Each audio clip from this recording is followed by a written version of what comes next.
Some say because we've been bad boys and girls and God is angry with us, and so somehow he was going to plead our case. Others will say God loved the world so much that he wanted the world to know that he loved them. He loved them unconditionally. We human creatures have a hard time with that. In those early days of Jesus' time, it was people knew that they needed a relationship with their Maker, with God.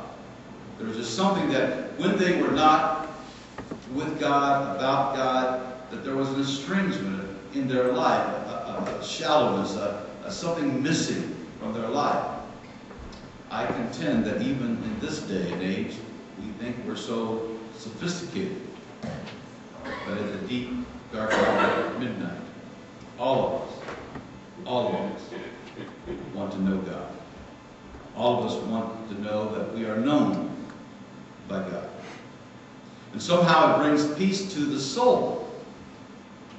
And so no matter how we live our life, I still think that is the pressing question. I believe, even though we don't say it out loud, even though the culture may say, yes, things are going bad, but I can take care of myself, but I think I'm better. I am lost. I have no anchor. I have no vision and no grace. I'm not getting pleasure out of the things that the world says gives pleasure.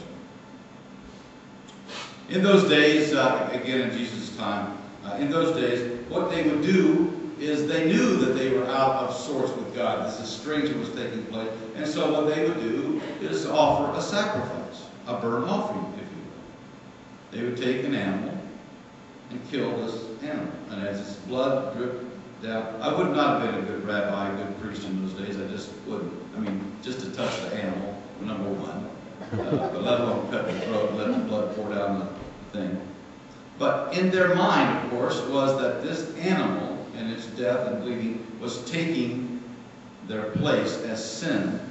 And then they felt renewed, if you will, reconnected with God. But what happened over time, even that became shallow. For you see, in the act or the animal, it never really relieved the feeling of being estranged from God. They still didn't know their Maker. And so oftentimes, we do that, thinking that we'll work it off, that we'll do works to try to get close to God, and it never works. It comes from the heart, you see. God sent Jesus as a final kind of an atonement, if you will, to remind people that God loves you. God does not want a burnt offering from you.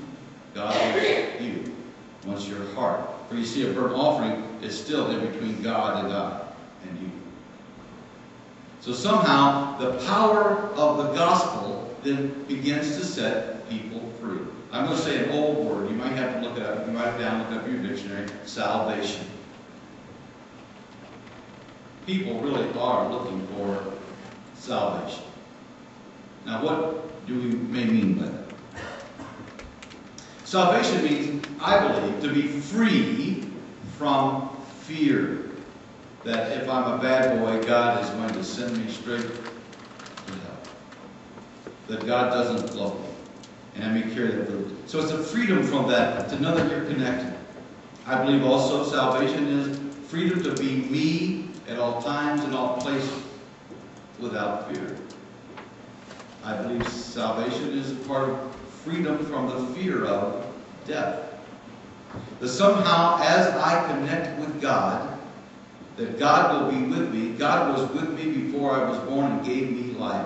God is with me now, even as I stand here. And God will be with me even after death, as I still will be with God. I'm not sure we have that concept at this point. There is no connection between us and God, only in our mind, only when we are in need. Times of plenty, we're okay. We take care of ourselves. We've accomplished everything ourselves. Mankind can handle anything until pain comes, until doubt comes, until the darkness of the day comes. And then we realize we need something more than that. We need God. And so Jesus said, you may have a relationship with God. There's nothing between you and God. You may call God this infant name of Father, Daddy, Abba. You're not to be apart. It is not the law. It is not following the law, Paul would say. It is following God. We observe the law because it's good, but we are not saved by the law. We stand before God just the way we are. Still sinners, but loved. Sin forgotten, forgiven, renewed. That's what Jesus was trying to tell the people. That's what the church's ministry is about today. To gather people together that we might be free to be who we are. We do so much of division. I was at a clergy meeting, honestly, and they were talking about another denomination and said, I don't know about their God, but my God. And I said, wait a minute, don't we have the same God? Just because we call ourselves a different denomination, Protestant, Catholic, Orthodox, others, same God. A God who loves us. A God who took the initiation. And so Paul says, I am proud then to share this with the world. This gospel that brings power to a person's life. That helps you that you are forgiven. It helps you to see that you are renewed. It has been my privilege over the years to see people transformed. If I were a betting man, I would say that person doesn't have a chance to change. They're just harsh, they're mean, they're rude, they're hard to get along with, and I just would just give up. It's been my privilege to see people who are hard-hearted come around.